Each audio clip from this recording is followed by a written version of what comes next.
Hello and welcome to our Voices in Montessori podcast. Dr. Montessori said, an education capable of saving humanity is no small undertaking. We agree. So let's get to work. I'm Tamara Sheesley Balis, and in today's episode, we're talking about how we create harmony in our school environments through courageous conversations. I am absolutely delighted to have Cassi Mackey, MED, with us today. I have to tell you, I saw Cassi present at a conference, the AMS National Conference, and I sat on the floor in order to be able to be in her session, and she knocked my socks off. And we started pursuing her to be the other mentor, the co-lead of our mentoring community for leadership. And she just told me today, she said yes. I said yes to the dress. And we're so excited. I just feel like I just got asked to prom. I really do. Or somebody said yes when I asked them to prom, right? So anyway, so let me tell you who Cassi is, and you'll know why I'm so excited. So Cassi's passionate about helping communities create identity-safe spaces where people are encouraged to make changes to improve their relationships. Cassi's been in the Montessori field for 30 years as a teacher and a school leader. She is currently an American Montessori Society School Accreditation Commissioner and is an Association Montessori International AMI School Administrator and AMS Anti-Bias, Anti-Racist Certified. She consults with a number of schools, is leading a huge number of initiatives in the Montessori community, and provides advice to Montessori schools all over on how to create and generate positive and lasting change in their community. Welcome, Cassi. Thank you so much. I'm so happy and honored to be here today. And I just am thrilled with what Greenspring is doing for the Montessori community. So any part I can have in it, it is a pleasure to really support the Montessori movement so that we can get it in front of every child in the world. That's our dream. That's our hope. That's the work. Right. And do it well, right? And it really, you can have a Montessori community, but the truth is, if it's not being done well, that's not of service in the same way. We have to have our communities be strong and vibrant and harmonious. And we have to have reflected in our organizations what we see in our Montessori classrooms, that harmony and beauty. So that is a part, I think those are the keys to the kingdom. And I'm so happy to have you here because I really will tell you your coaching workshop was excellent. So we're going to dig in. We're going to dig in. Okay. So the first thing, why don't you tell us a little bit about your story and how you discovered courageous conversations? Well, this is an interesting story because I was a 9 to 12 teacher for a long, long time. I actually taught with my husband, and our little dog was our school dog. So it's definitely a family affair. And I really believe in being the adult that I wanted my students to be when they grew up. And one of my students was a child who had a heart condition, and he had 2 open heart surgeries, and he was going in for another one in New York. And I'm in Arizona, and his mother, who actually was an administrator at her school, she asked me if I would go out to New York with them during this just really serious operation. And she wanted support for her son and for her. So we went out there, and he was in the recovery room, and he did amazing, but it was still, touch and go and serious. And he was in the recovery room, and his mom and I were on either side of his bed, just whispering things into his ear, positive things, giving him, his hands, rubbing his hands and his feet, and just loving on him, and just giving him all this positive vibes for him to heal.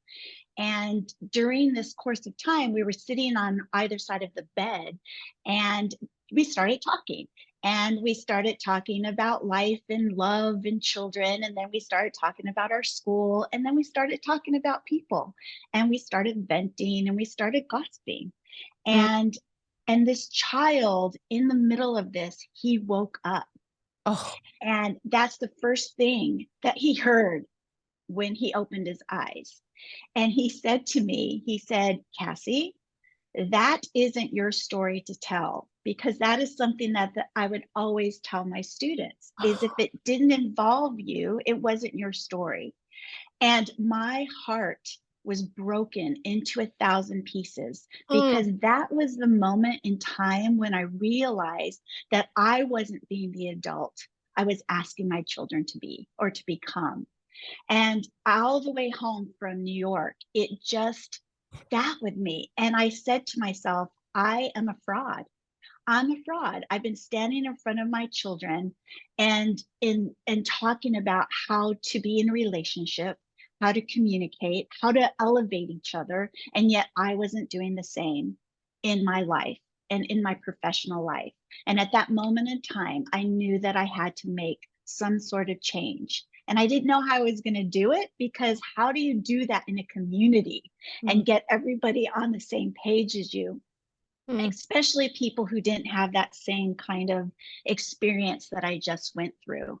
But that was my goal, is mm. to help my community understand that we were not completely in alignment with what we were teaching our children in the classroom. I just need you to know that I actually need tissues in here now because that story so touched and moved me. And I think everyone listening can relate. We have such high standards for the children in the classroom, and what a gift. And yet, how do we live up to those standards ourselves and be the adults that we want to role model, be as role models for these children? So thank you for that vulnerability and being willing to share in that way.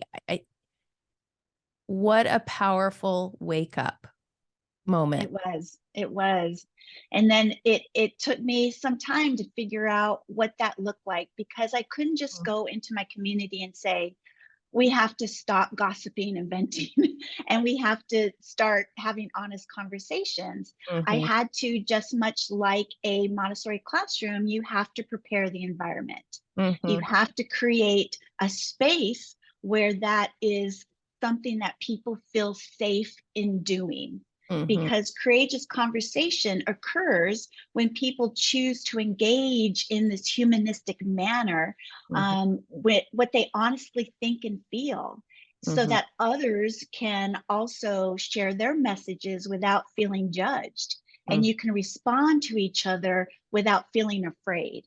And mhm. that's the key. So many people don't feel comfortable speaking in honest truths because they're afraid of what that means, or what could happen to them professionally or personally. Mhm, mhm. Right, they come from this place of fear, right? That if they say something, something may happen to them. It's that old part of our brain, the saber-toothed tiger is always chasing us, and Mm-hmm. there's not we have to be vigilant about giving safety cues over and over and over to people so they know that they're safe, and they need the skills. So we'll get there. I know we'll get there. So Right. talk about how you've seen these skills of courageous conversations. Like, why are they so important for our school communities? I feel that, again, I've said this before in a different way, but we cannot teach what we do not practice. Mm, I'm going to say that again. We cannot teach what we do not practice. And teaching is a serious business. So we know this, and it requires us to become the kind of people we hope our children will grow up to be. I've said that earlier. And it requires us to work on our insides. And that is what Dr. Montessori spoke to us about when she was referring to developing the spirit of the teacher and the educator. mm, And it requires us to constantly push forward, to learn, to grow, and to improve our mm, lives mm, continually, and to find ways of reshaping ourselves so we can be the best we can for our students. mhm, And it's our willingness to understand what honest communication can do in order to help our students to develop those interpersonal and intrapersonal skills. Mm, And I also wanted to make sure that I was building a community that actively brought issues to the surface mm, where we could challenge them and we could celebrate the thinking and the logic of different points of views. That mhm, was really important for me because I felt that there was voices that were being silenced, either by leadership mm, and not intentionally, mm, but were being silenced, or because people did not feel safe mhm, that or confident. Also, it might not have been because of administration. It was just because some people just did not feel confident to speak their truth and have honesty. mhm, mhm, So, so the effects of just kind of eliminating even gossip and venting was huge. mhm, And that was kind of where we started because I needed to build a community of trust and respect. We talk about that for our Montessori communities all the time. But how do you do that? How do mhm, you really build a community of trust and respect? And I feel that a big part of it is eradicating gossip and venting. And that was going to be good for the well-being of the student as well as the whole community. mhm, mhm, And I wanted to invoke a community that really elevated curiosity. And I wanted to move away from blame mhm, and pointing fingers to understanding. mhm, And I wanted to move away from winning a conversation towards coming towards common ground and walking away with more insight. And I also think it really helps with change. And if we're going to continue to grow, we want our change to be solid. And I noticed that when we were honest, our changes were solid and they were sustainable. The action really proved to make something happen, whether it was something small or something big. But without these honest conversations, our mhm. change wasn't really something that was sustainable. That I mean, it sounds so beautiful and so powerful. Can you talk about how you took your staff from a staff who, like many, right, didn't have these skills, didn't have this training, many, many guides, many, many people who are working with children, they are drawn to children. They love little ones, and thank goodness we're so grateful for that important work. But they're not necessarily excited about having hard conversations with adults. I mean, it's so outside of so many of our wheelhouses when we come into this work. Tell us the journey you took your staff on, and how did you get them there? So when we started, I'm very big on metaphors and imagery. Okay. So I brought in a candle, and I usually use that when I go into schools now. And I wanted to remind them that we're here to protect the light of the child. Mm, And we do that so well. But then we're also here to protect the light of our colleagues mm, and our families. And most importantly, we are here to protect the light of ourselves. mm, And so it was three candles. I give people three candles to remember that, to remember the child, ourselves, and our colleagues or the adults in our community. mm, And that is our job. That is what we have been called on to do, is to protect this light. That's how we create harmony. That's how we're going to change humanity, is if we are the caretakers of this light. And everybody has it.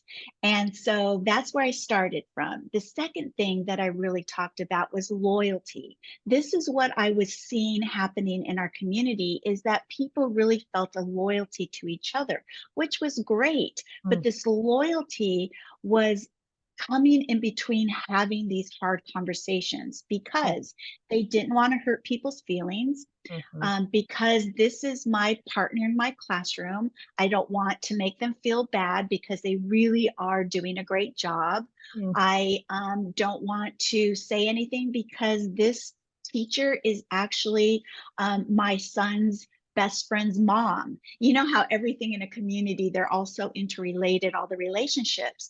So Mhm. I noticed that people were just a little bit more loyal to the adults in the community, and we had to shift our focus to the loyalty of the child. We Mm, had to be loyal to the child first. All our decisions, all our communications, all our actions had to be in service of the child. mhm. And so that is what we started to talk about. So, for example, this is something very simple, but one of my leads was having a hard time with her assistants. I call them partners in the classroom, with her partner coming to school late. Mm. And this partner was amazing. And so everything she brought to the community, into the classroom, was fantastic. So her lead did not want to say anything about her coming in late every day, but it Mhm. was affecting her because instead of her preparing her morning lesson, she had to get the classroom ready. Mhm. She was always running behind because she had to do this partner's work, because she was always coming in late. And they never had time to talk because she was scooting in right when the children were coming in.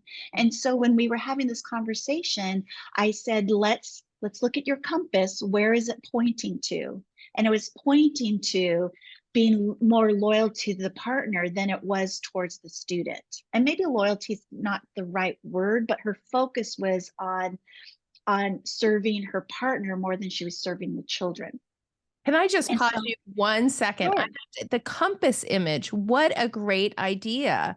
We talk Mhm. about that all the time. What, is the child at the center of this decision, especially around not talking to people directly? But I never have thought about a compass image. I just, that's, I, can you, okay, we're going to put a pin in the compass and we're coming Okay. back to that. Okay. Okay. Sure. All right. So, And so at that point, a light kind of went on in her eyes. And she said, "You're right." And I said, "And there's ways having these conversations that will inspire somebody to want to be better and do better mm, for the children in the community. mm, These conversations aren't about getting somebody in trouble or making somebody feel that they're less than. mhm, It's about giving them the opportunity to grow and change and become, elevated in their purpose for their students. mm, And so she was one of the first ones I facilitated a courageous conversation with this partner, and it went beautifully. It mm, went beautifully. And we actually created, I call them growth and transformation plans. And it's not punitive, it's not a performance management plan. It's a plan where we sit down as a group and talk about what things need to be in place to support mm, this staff member in getting to school on time. And mhm, so we put things into place to support her. mm, And she divulged things that were happening at home and things that were difficult that we didn't know about, that we were able to provide some extra just advice and support and counsel to her to mhm, create this great space and allow her to get to school on time.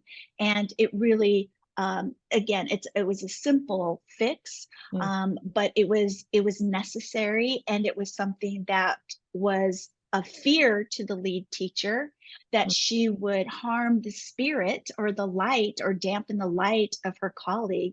mm, And what she soon discovered, that it just ignited it, mm. and she saw this different side of this partner.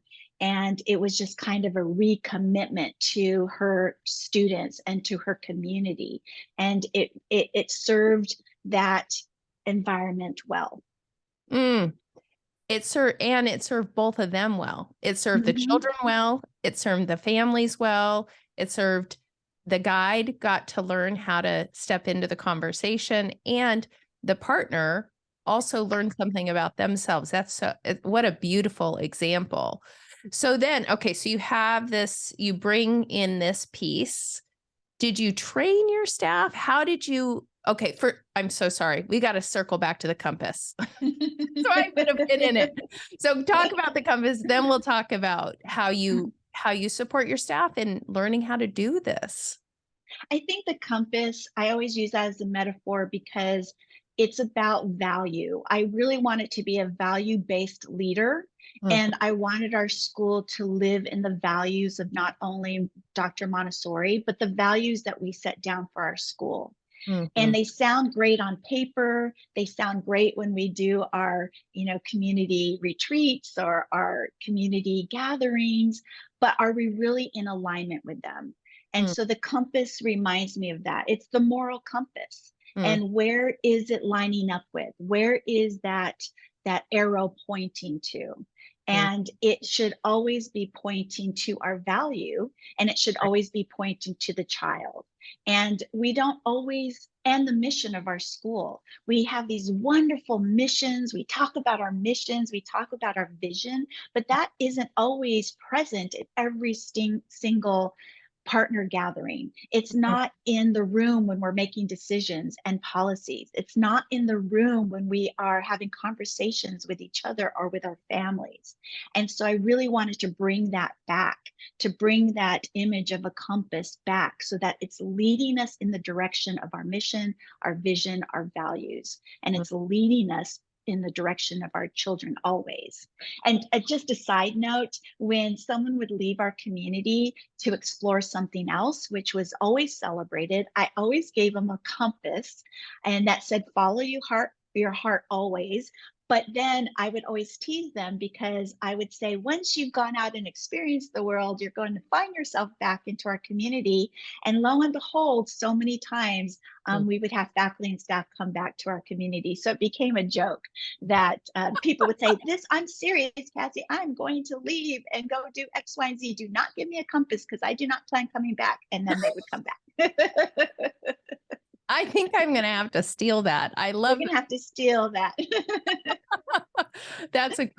That's great. Okay. So I love that. And I love having a way to say to staff, where's your, what do you call that part of the compass that points where's your arrow? I don't know. I'll learn the word for it, but where's your arrow Yeah. pointing? Yes. That's what I would say. And Where's your arrow pointing? right. And so they have this, they get to do the thinking of saying, I'm really going towards loyalty. And I love that because it's not a negative thing to be loyal at No, all. no, It's just, no.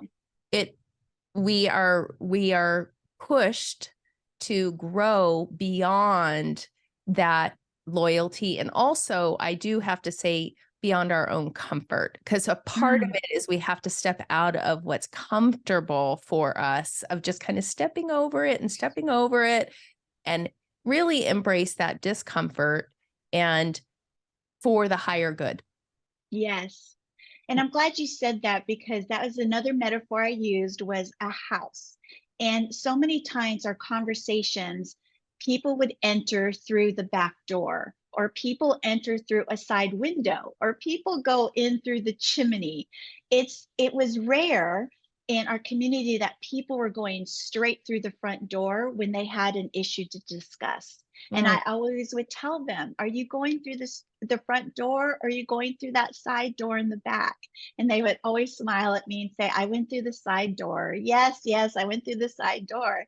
And usually what happens is that conversation or that issue is going to come back around. It always does, mhm. unless you go through that front door and you become uncomfortable, because sometimes it is hard to go through that front door because you're saying, here I am, right through that front door, instead of sneaking in the back way or kind of pushing it through the window so no one sees you. It's really allowing yourself to be vulnerable and say, here I am. I'm ready to have this conversation.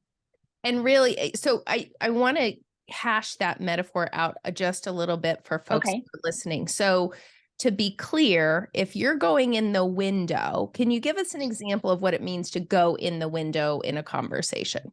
So if a lot of times people will come to me and I'll say, well, have you talked to them about it? Yes, yes, I've talked to them about it. What have you said?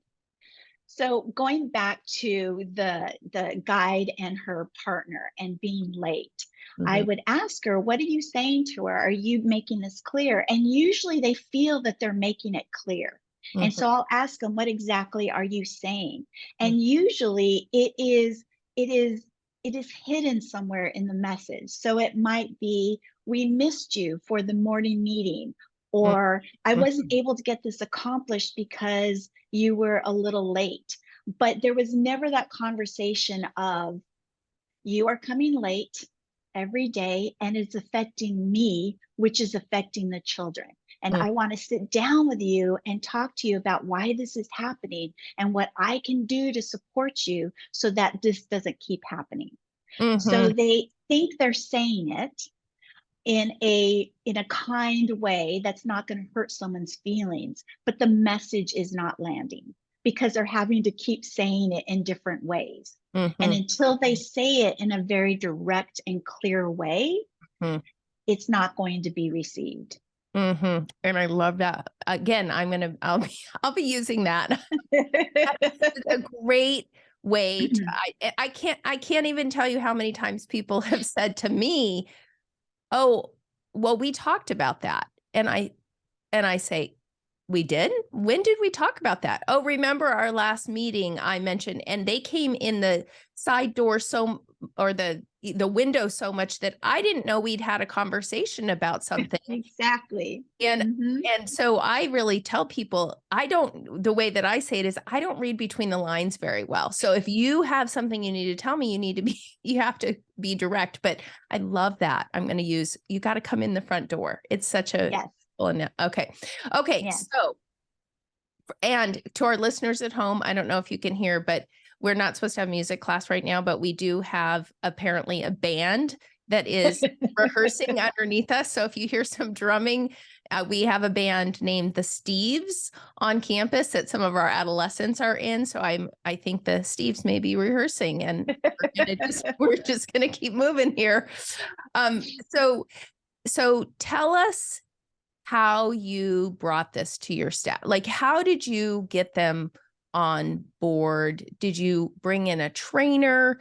Did you, I know you started bringing it into your individual training and conversations, but the truth is every member of the community needs the information. Right. So what what I did is we started with that intention because intention Mhm. is so important. So protecting the light Mhm. and service of the child, and where does our loyalty lie? That's where we started. And then again, you have to build the prepared environment. So we started with grace and courtesy. We talk about that all the time in our classroom. And we Mhm. didn't really talk about what that looked like in our community. So we came up with a grace and courtesy agreement. And I suggest this for all communities. And it's just a way of being with each other. So Mhm. we defined what grace was. We talked about it being characterized by effortless beauty, kindness, and warmth.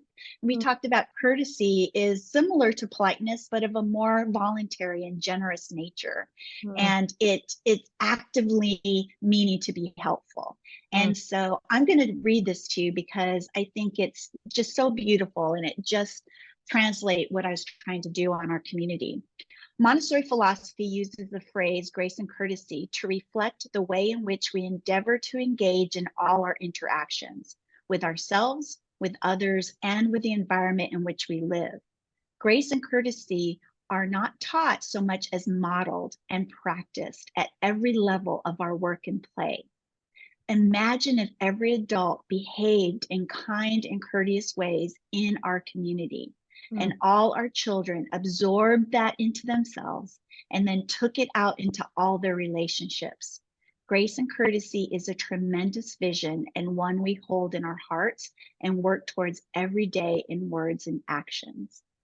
Mhm. And that kind of goes back to my experience with this child in the hospital because they absorb everything that we adults do, whether they're in the room or they're not in the room, whether Mhm. they're hearing our voices or not, or they're seeing our actions or not.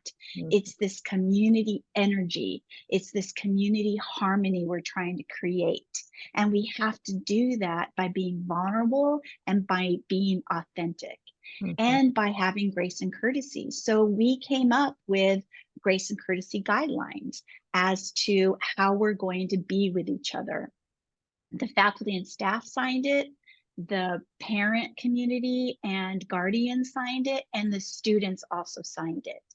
So we had a norm of reference. This is how we're going to be in communion with each other. So that was the start of it. Mhm. And part of that grace and courtesy was referring to the gossip and the venting. And that's where we started.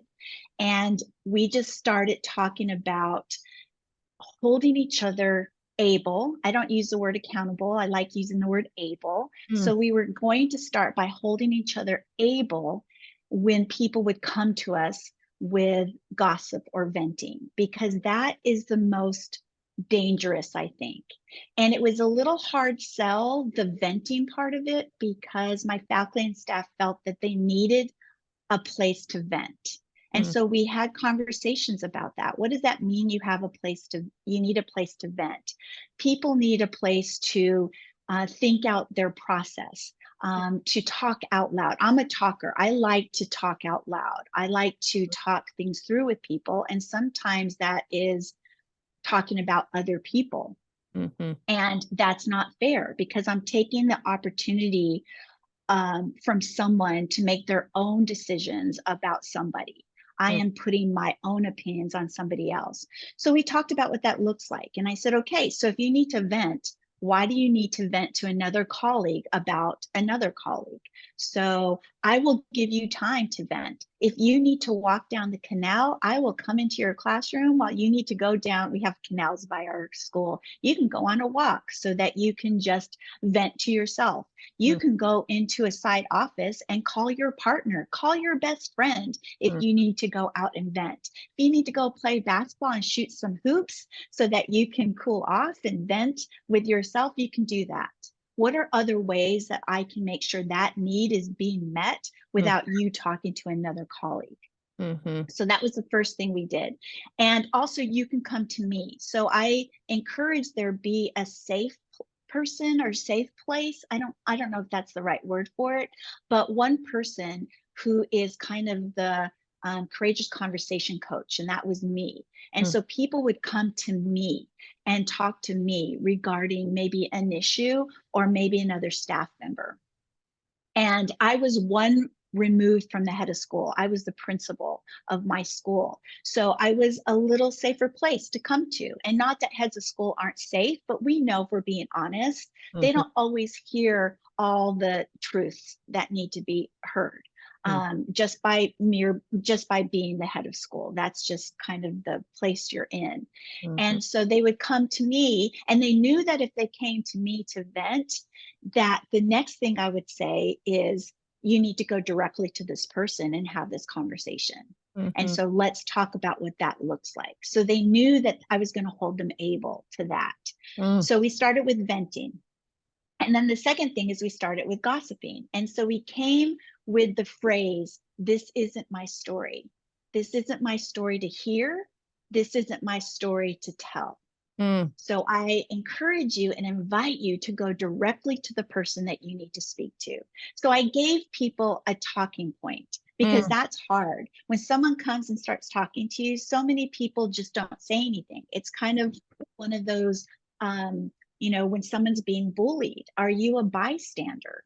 Mm. You are not really helping, but you're not involved in it, but you're also not helping. Mhm. And so I didn't want anybody to be bystanders. We had to be actively involved in this. So that was the talking points, we would say. And I encouraged people to start saying those things. And what I did is I went to several of my staff members that I knew that would be able to do this right off the bat. They Mm. had that confidence to do that and Mhm. ability to do that. So I asked them, I told them, you know, the vision that we're going for. I need some, I talk about, remember in my workshop, I talked about dandelions. I wanted to blow on a dandelion and have all these seeds just Mm. canvas the campus. So these were like my little dandelion seeds that I started sending out into the community, that I knew were able to say those things to people. Mm. And so the more people who started saying that, Mhm. and it was hard for people to gossip, because people were stopping them before Mhm. they were able to have that story out in the air. Mhm. And I was known to go up to people, and there might have been a group of 3 guides standing outside on the patio, and they're huddled together, and their body language, you could tell they're talking about something or someone. And I would go right into that huddle and I'd say, is the person you're talking about represented in this circle? And they would look at me and say, Cassie. And I'd say, are they? And they'd say, no. And so they would break up that group, and they would apologize, and they would promise to do better. And that was just it. We would promise to do better. I was caught myself in gossiping in the middle of trying to create this community. It is a hard habit to break. It is something that we hide behind by calling it venting, or I'm just talking things through. I'm just trying to get advice. But in so, we are pouring water onto the flame of another human being. We are not elevating that spirit. We are dousing it. And so that's where I started with the grace and courtesy agreements, and then also really working on eradicating venting and gossiping. That's where we started. And that takes a lot of work. That took us probably a year to just do that. And then the next component. I'm sure. I just have to say, it's like a garden, and you have a little weed and a little weed, and you're in there really looking and pulling out every little weed as it comes up. And I think the other reason we do it, and I think it's important to say this, is part of why we gossip is we're trying to connect with the person that we're sharing with. And so it's a relationship bid, but it's what ends up happening is the person who's holding that for us, they may enjoy the moment, but their trust for us then diminishes, because all of a sudden they know we're willing to talk about someone else to them. So why would we not be willing to talk about them to someone else? I mean, it really is such a critical element of safe communities to have a structure around this. And I love the language you're bringing to this. I love the intentionality and what a gift to a community and to ourselves as human beings to be called to our highest self and to be held able. Never heard that before. I love that. Held able to who we really are in our essence, which I think human beings in our essence really are designed to operate at this higher level. And these are patterns and habits that we've fallen into along the way. So thank you. I love, love, love that. So please. So you spend a year pulling out the weeds and also watering the parts that you want to build and really nurturing that. And you gave them a safe place to come and work things through so that then they have the language to be able to have direct conversations. The school as a whole, the community as a whole knows that the intention is to hold the light for everyone. All of those pieces. Okay. And then what? And then I started facilitating courageous conversations. And I was in every courageous conversation there was for about a year. And so when two colleagues would come together, I would set the intention of the meeting. I would remind them that we were in practice. We were practicing this. And some people come to the table with those skills already. I feel that I came out of the womb ready to have conversations, and I have to remember that other people don't feel as comfortable with having those direct conversations. And there was part of me, though, even coming out of the womb with that, where I really had to soften my edges and make sure that my message was being delivered in a way that they could receive it. And that was where my coaching came in. And I really didn't have a facilitator myself. It really came from instincts on how it was to be human with each other. And I learned this through my leadership capacity, as I wouldn't have been able to do that, 10 years prior to that. I really learned how to be vulnerable, how to empathize, how to be curious, and how to ask questions.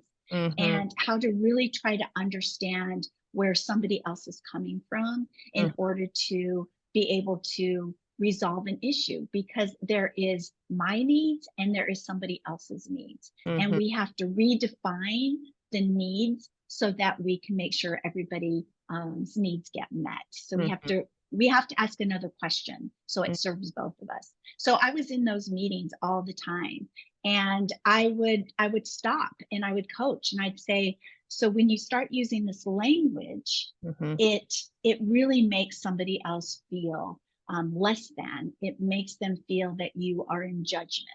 And we have to remember that your intention always has impact, and we don't often talk about impact. And that is one thing that people would often say is, that wasn't my intention. That wasn't my intention, which usually wasn't, but we have to start talking about impact. I know it wasn't your intention, but let me tell you what the impact was. And so I want you to think of not only your intention, but all the possible impacts of what you're saying. And so that's kind of what I did for another probably year, is have these conversations. And I knew that it was working when people stopped coming to me and asking to vent, and also when I stopped being asked to be a part of these conversations, because they didn't need me anymore. I worked myself out of a job because they were becoming so good at having these courageous conversations with each other. And the ultimate goal, Tamara, is to not even call it courageous conversations, but just conversations.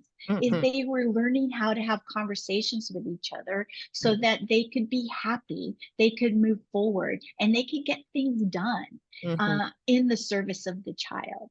And the last thing that I did was to make sure that this was part of our interview process, and that when we interviewed new partners for our community, they understood what coaching was, because so many people say they're open to coaching, but they don't quite know what that looks like. And the second thing is, I always let them know we are a courageous conversation school. We practice courageous conversation. Let me talk to you about what that looks like. And that is a meeting in itself, because we spent so much time creating this culture for it. I wanted to make sure that the new partners coming in understood that this is what was expected. Because oftentimes I will go into schools and people will say to me, I just don't like conflict. I'm not willing to have that conversation. I will not have that conversation. I'm just going to go about my business. I'm going to do what I need to do, but I'm unwilling to have this conversation. And in this community, that wasn't allowed. And people knowing that that's what was going to be expected is kind. So there's clarity and kindness, right? There's kindness and clarity. So Brene Brown would say that. And so people knew what they were coming into, because I wanted to protect this community that we had built. And some people weren't capable. And we had some people who actually left our community. They weren't let go. We didn't let them go, but they weren't in a place where they were able to have those honest conversations with themselves, let alone with other people. Well, it's a real challenge, because we are not in a culture that has courageous conversations. We're not usually brought up in homes where we would have learned those skills. So these can be really brand new skills for us. So is there a structure that you recommend for people when they're stepping into a courageous conversation? Is there any kind of framework that you're kind of offering? I know, for example, I have a peace table method I use for adults. Now that's when two people or three are in it together, right? They have things they need to say to each other. And so we have a structure where we set the intention together. We have, we talk about having to be honest. And then there's a model where one person talks first and the other person's job is for them to feel heard. Is there any structure around that for courageous conversations, or is it more getting clear on what needs to be communicated and then figuring out how you approach that?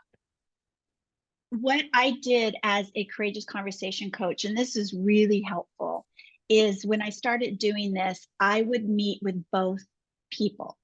And what was helpful to that in the conversation is that I was able to understand the underlying kind of issues that were residing in both of the participants. Now, you met Because with them individually?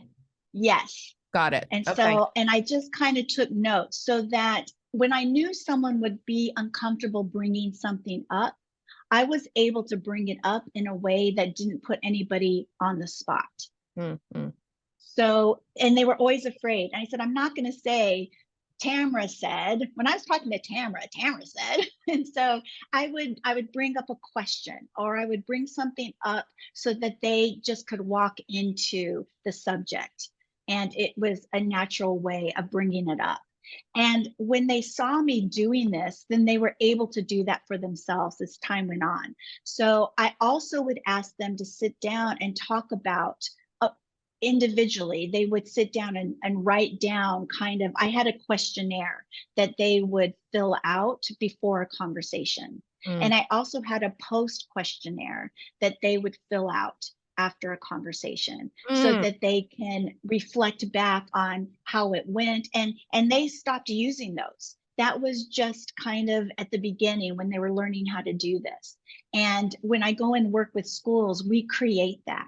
I don't have something that I give to schools because I think that this process was so powerful because everybody was involved in it. I didn't come in and say, this is the Courageous Conversation Program. This is how you're going to have conversations. These are the norms that we're going to follow. These are the questions we're going to ask. It was something that we created together. So the first thing we did as a community is create a definition of what courageous conversation means for us. And the one I read to you, that was our courageous conversation. And then we came up with tenets. What are the things that have to show up in a courageous conversation? What does that look like? And I think we came up with 21 tenets. And we started them with be present. Okay, what does be present mean? And then we talked about what being present meant. Be curious. What does curiosity look like? And then we came up with things that look like, so they could look at these things and say, all right, I understand what it means to be vulnerable. I understand what it means to be curious. I understand what it means to be an active listener. I understand what it means to be reflective, because we're always talking about reflection, but what does that really look like? So those are the things that I think, those conversations are the things that I really think help them understand what it means to be in conversation with somebody else. And then also having a courageous conversation coach come in and be that facilitator to help them and show them where they were putting up barriers, or when they were not being curious, or they were using judgment statements. Because when we're in a conversation, it's such a relief, even though it might have been a little bit nerve-wracking at first to have somebody in the conversation, but it makes it very nice for someone to sit back objectively and observe a conversation and be able to tell you, do you know that when you start getting fired up, you lean forward, and that has the other person lean back because it feels a little aggressive. And someone might say to you, I had no idea I did that. And I didn't feel aggressive at the time. I was just passionate about what I was saying. So having a communication coach was so great for them because they didn't realize certain things that they were doing. And so some of the things were just really simple tweaks that they could do to change how they were receiving information or relaying information. That's so powerful. I think definitely we'd love to have you come in and do a workshop and work with our Greenspring Montessori school, because we've been working for years on developing these skills, and you've offered today some things that I haven't heard before. I really appreciate the scope of how much work you've done in this area and how much you've given us today. I know that I've learned so much, and I imagine everyone listening has as well. Thank you so much, Thank Cass. you. Really. You're welcome. Any final notes you want to offer before we sign off today? I just want to say that I've seen communities transform because of this practice. Mm, And we would have people come onto our campus that were interning or they were observing from other schools or from training centers. And they would often say to me, what is it about this community? There's something different about this community. And it allowed me to see that other people could feel that harmony we were trying to create. And don't get me wrong, this is hard. This is hard work, and it doesn't always work well. Those conversations aren't always beautiful. Sometimes we'd have to stop a conversation and come back to it. And we don't always succeed in it. And we fumble and we make mistakes, but we have our compass pointing in the right direction, and we are all in it together, and we're holding that space for each other to be in a place where you can have honest conversation, and you will see your community transform. And then what we did is then we brought the family community into it, and we started having courageous conversations with parents and guardians. And then the children, of course, started having courageous conversation with their guides as well as with each other. So it really, truly became a whole community aspect. But I wanted to end with one quote, and it's the philosopher I love the most. And it is, well, two quotes. One is, this is one thing I said to my staff when we were starting this initiative. This is from the Story People. And it says, I don't know who will become in the days ahead. I only know the quiet voice in my heart that says we'll become it together. And that was kind of my call to action.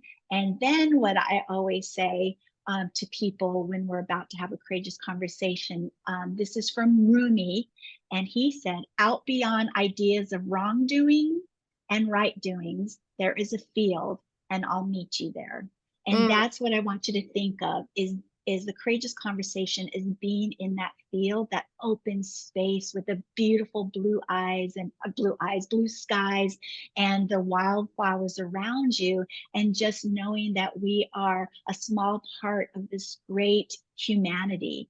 And in doing this, we are doing our part to save humanity. And that is our call to action from Dr. Montessori. Yay! What a beautiful way to end this podcast. And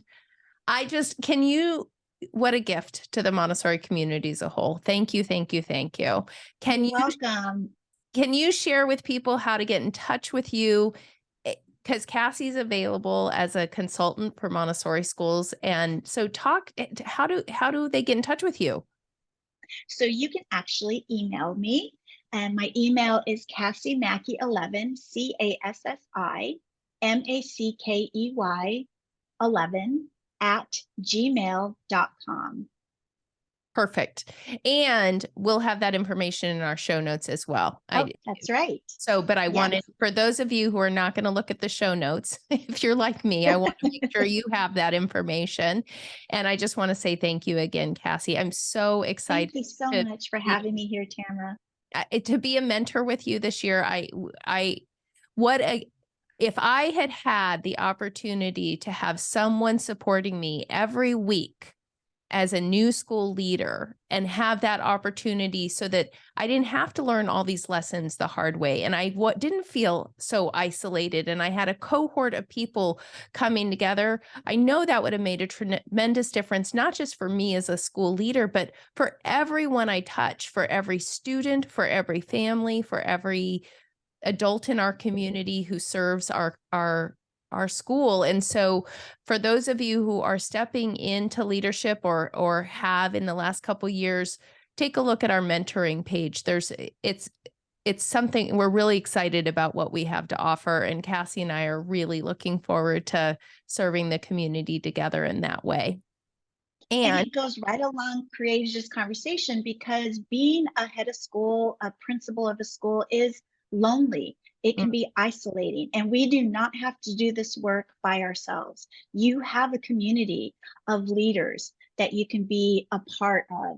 and you can vent and to us, because we are here to give that advice and to counsel and to learn from you as well. This is a collaborative sharing of wisdom. Yes, yes, yes. Love that. Love that. That's great. Yes. So, listeners, we invite you to subscribe to our podcast and hear the latest episodes in the conversation on Facebook and Instagram. Take a look at our website, greenspringcenter.org, for the show notes for today, and also to check out our conference in June and our mentoring communities. We're so grateful you spent your precious time with us today. The work that you're doing is the work and is making the difference in the world. Thank you for your commitment to children and adolescents and to making our world a better place. We're better together.